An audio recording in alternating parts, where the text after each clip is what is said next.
नमस्कार।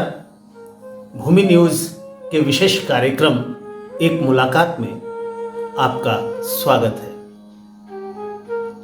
संगीत से बड़ा कोई देव नहीं, संगीत से बड़ी कोई पूजा नहीं, संगीत से बड़ा कोई मंत्र नहीं।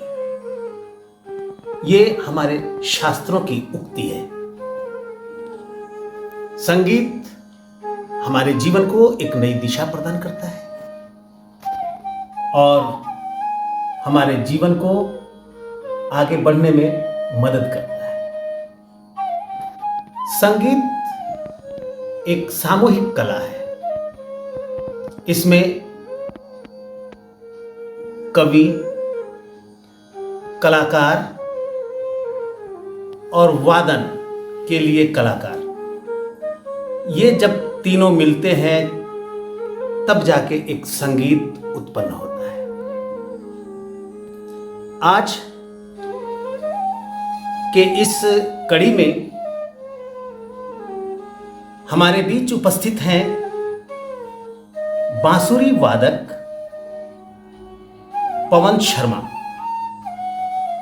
जो पलामू के नवोदित कलाकार हैं और बांसुरी की दुनिया में ये अपना नाम बिखेर रहे हैं। बांसुरी जब हम कहते हैं तो बांसुरी का इतिहास 35 से 40 हजार वर्ष पहले से इसका बोलबाला रहा है। एक समृद्ध इतिहास रहा है बांसुरी का। बांसुरी को कई नामों से पुकारा जाता है। बांसुरी को कुछ लोग मुरली भी कहते हैं, कुछ लोग बंशी भी कहते हैं, कुछ लोग तीरियो भी कहते हैं, कुछ ऋतु भी कहे जाते हैं। इस तरह से देश और क्षेत्र और भाषा के आधार पे इनके कई नाम हैं। जापान में जैसे इसे फू कहते हैं। तो यह कला बहुत ही प्राचीन कला है, बांसुरी वादन। तो आइए सबसे पहले हम स्वागत करते हैं इस कार्यक्रम में पवन शर्मा जी का। नमस्कार जी, नमस्कार।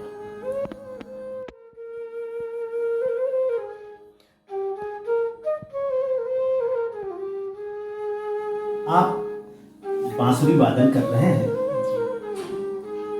तो आपकी जो उम्र है और बांसुरी वादन की कला से जुड़ने की जो उम्र है वह क्या है? मेरी उम्र 35 एज हो रही है और करीब मैं 8 या 10 वर्षों से मैं बांसुरी वादन कर रहा हूँ। और कला ऐसा चीज़ है कि जैसे जैसे उम्र बढ़ते जाता है इसमें निखार आते जाता है। और मैं अनुभव भी यही कर रहा हूँ कि धीरे धीरे और ज़्यादा इसमें। वैसे कहा भी गया है जब कलाकार बूढ़ा होता है तो उसकी कला जवान होती है। जी, सही बात है। तो खैर, आपने ये बांसुरी वादन में कहा कि 10 वर्षों से, तो यह जाहिर हो गया कि आपने अपने किशोरा अवस्था से ही बांसुरी बजाना शुरू किया। ये बांसुरी के इतिहास के बारे में आप कुछ हमारे दर्शकों को बताएं।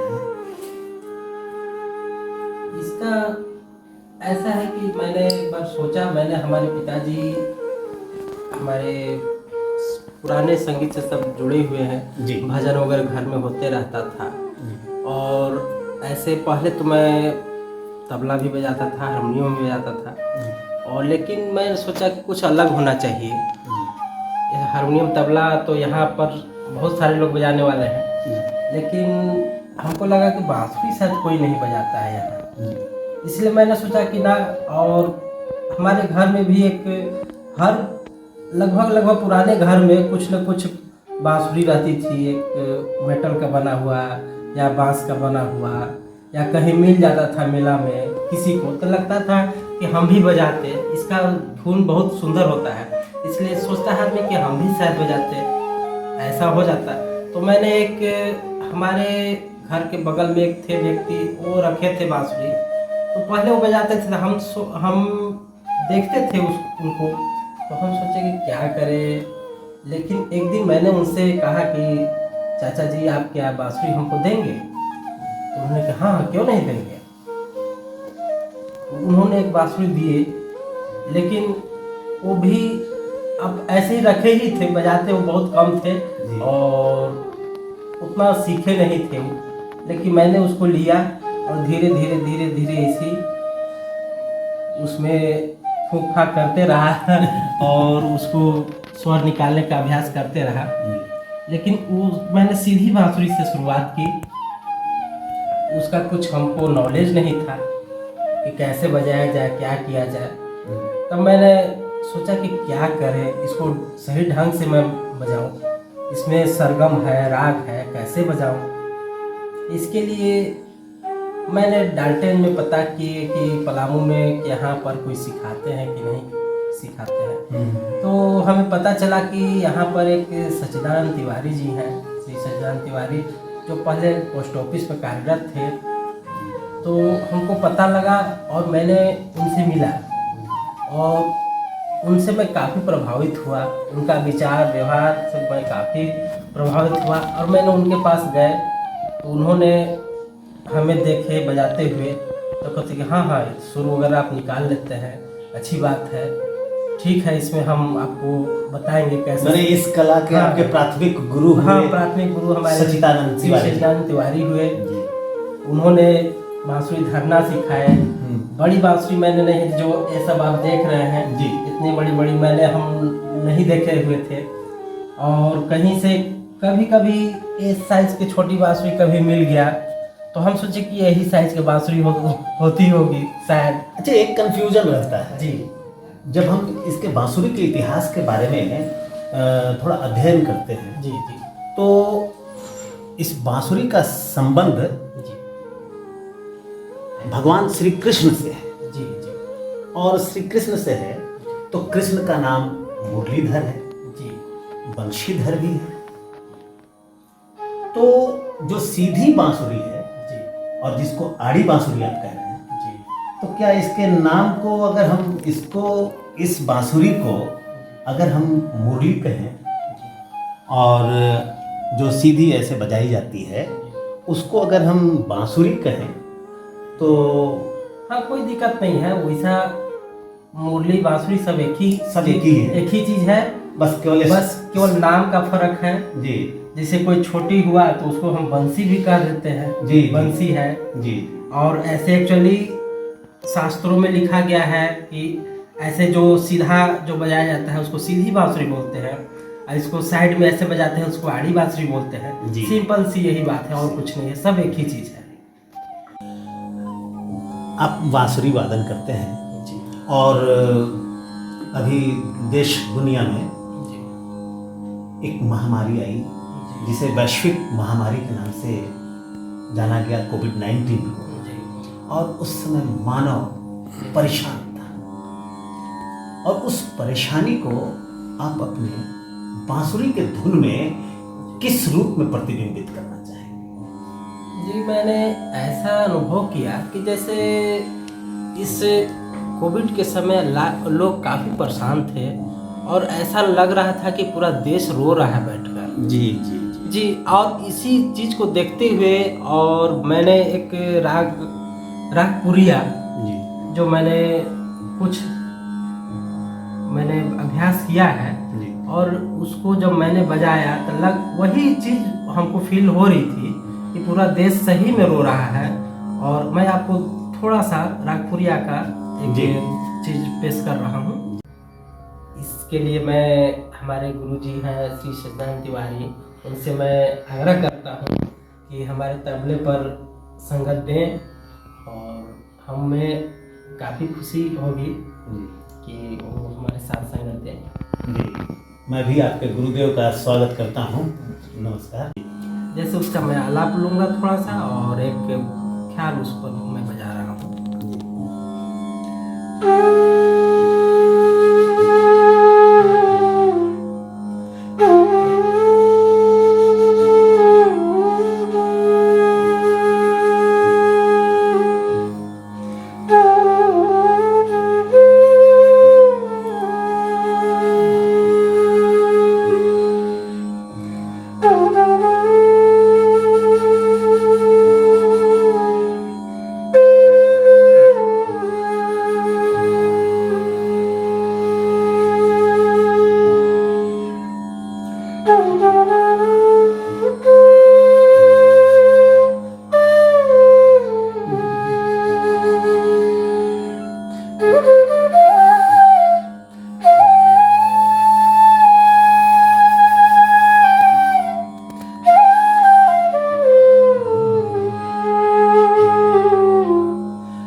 बांसुरी की धुन में तो उस दर्द को महसूस कर रहे हैं। अब लेकिन इस दर्द से उभरने के लिए जी आप कुछ रास्ता बताएं अपनी धुन में।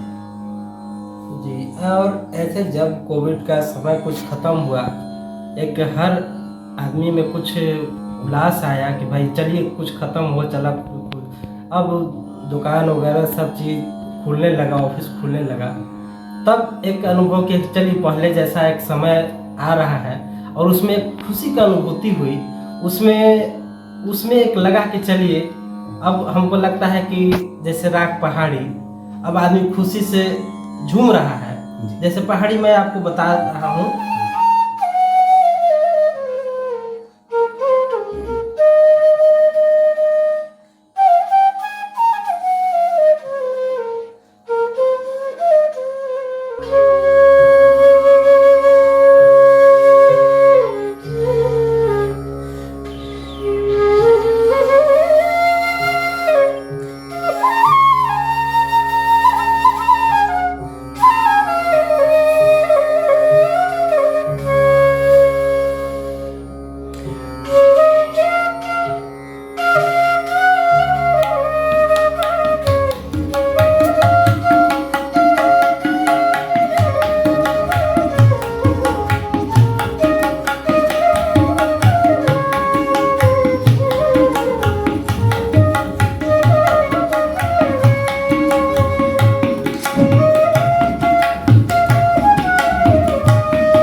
बहुत सुंदर, बहुत सुंदर।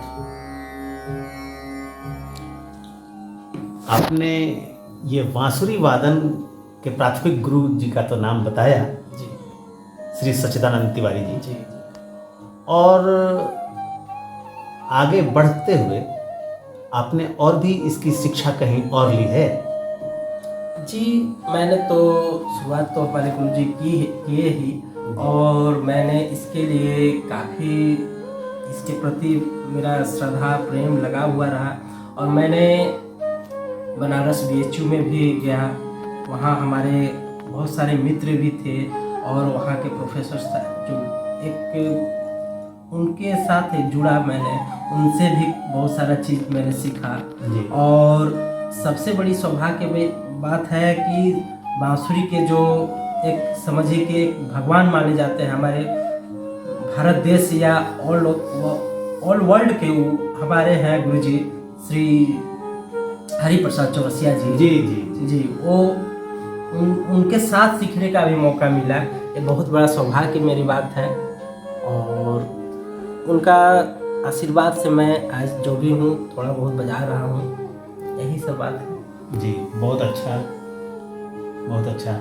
आपने हरिप्रसाद चौरसिया जी से भी सीखा, ये आपके लिए सौभाग्य है और हमारे पलामू जिले के लिए भी सौभाग्य है। अच्छा, ये तो बात हो गई जी। हम ये जानना चाहते हैं जी कि जैसे इस बांसुरी का संबंध जी भगवान श्री कृष्ण से, जी और जब हम आगे और भी अध्ययन करते हैं जी तो पाते हैं यह कि बांसुरी का संबंध यानी मुरली का संबंध जी हमारे बिरसा जी से भी रहा है, जी क्योंकि बिरसा जब इतिहास बताता है कि बिरसा जब बांसुरी बंशी बजाया करते थे तो जंगल के सारे पशु पक्षी उनके पास आ जाया करते थे। आज न बिरसा है न कृष्ण है, लेकिन ये बांसुरी है। और इस बांसुरी के रहते हुए हम ये जानना चाहते हैं आपसे कि जो इस बाजारवाद का चक्कर आया, तरह तरह के इसमें संगीत में बदलाव आ रहे हैं, उस बदलाव को देखते हुए आप बांसुरी को खतरे में, कौन कौन से खतरे बांसुरी के सामने आ रहे हैं? सबसे बड़ा खतरा यही हो जाता है कि आदमी नए नए टेक्नोलॉजी के सामने आदमी कुछ भी करना नहीं चाहता है। अब जैसे मान कोई भी इलेक्ट्रॉनिक चीज़ आ गया, इलेक्ट्रॉनिक तबला आ जा रहा है, अब इसके लिए देखिए कि आदमी कोई सीखना नहीं चाह रहा है, कोई भी मेहनत करना नहीं चाह रहा है। अब ऑर्गन है, कोई भी है, एक बटन दबा दीजिए ऑटोमेटिक बजने लग रहा है। आप अपना आदमी कुछ सीखने का प्रयास नहीं कर रहा है, कुछ अभ्यास करने का प्रयास नहीं कर रहा है। और ये देखिए जो भी हमारे हिंदुस्तान में है बांसुरी है, ये सबसे बड़ा चीज़ है कि ये प्राणायाम करने का सबसे बढ़िया एक क्या बोले उसको, अनुलोम विलोम, जी जी जो हमारे श्वास का योग, सांस, आपको कुछ करने की जरूरत नहीं है जी। जो व्यक्ति बांसुरी बजाते हैं वो सब चीज उसमें आ जाती है। सांस निकालना, तीरना, इससे बड़ा अनुलोम विलोम और कुछ नहीं है। इसीलिए आदमी कहा गया है कि बांसुरी बजाने वाला का ये जो फेफड़ा बहुत मजबूत होता है जी। और इससे बहुत ये तो हमारा शारीरिक और जरूरत के हिसाब से हुआ, लेकिन जो ये खतरों की ओर जो आपने इशारा किया जी, उन खतरों से बचाने के लिए आप क्या करें? इसका उपाय यही है कि हमारे जो सरकार हैं, गवर्नमेंट है, जो हमारे राजनेता हैं, जो भी हैं, अफसर हैं बड़े बड़े, इन लोग को चाहिए कि ये सब चीज़ जो हमारे हिंदुस्तान का चीज़ है, ये बहुत पुराना चीज़ है, इसको आगे बढ़ावें और स्कूल में, कॉलेज में और समाज के बीच इसको रखें, इसका फ़ायदा बतावें ताकि लोग समझें और इसको और आगे बढ़ावें। ऐसे इससे सभी को फ़ायदा है। हाँ, ये तो आप बहुत अच्छी बात कह रहे हैं। बिहार में तो यह लागू भी हो गया है जी कि जिस स्कूल में संगीत के शिक्षक नहीं होंगे जी, वो उस स्कूल का रजिस्ट्रेशन रद्द कर दिया जाए जी। लेकिन ये आपने सही मान उठाया है कि स्कूलों में इसकी शिक्षा अनिवार्य कर दी जाए जी, क्योंकि वह ये बहुत अच्छी बात कही आपने। तो हम ये आपको शुभकामना देते हैं भूमि न्यूज़ की ओर से कि आप खूब आगे बढ़ें और बांसुरी वादन को लोगों तक पहुंचाएं। इसी शुभकामना के साथ आपको बहुत बहुत धन्यवाद, बहुत बहुत शुक्रिया। अभी आप सुन रहे थे बांसुरी वादक पवन शर्मा जी के विचारों को। पवन शर्मा जी ने बहुत अपने बातों में ये कहा कि बांसुरी खतरे में है और उस खतरे से बचाने के लिए राजनीति से लेकर तमाम लोगों को इसके बारे में सोचने की ज़रूरत है, समझने की ज़रूरत है। और यह बांसुरी न सिर्फ कृष्ण बल्कि ये हमारे बिरसा मुंडा से भी जुड़ा हुआ, और कुल मिलाकर अगर संपूर्णता में देखें तो बांसुरी हमारी लोक कला की देन है। तो हम आज इसी के साथ आप सभी सुधी दर्शकों का बहुत बहुत धन्यवाद प्रेषित करते हैं और फिर आगे मुलाकात होगी किसी एक नए शख्स के साथ।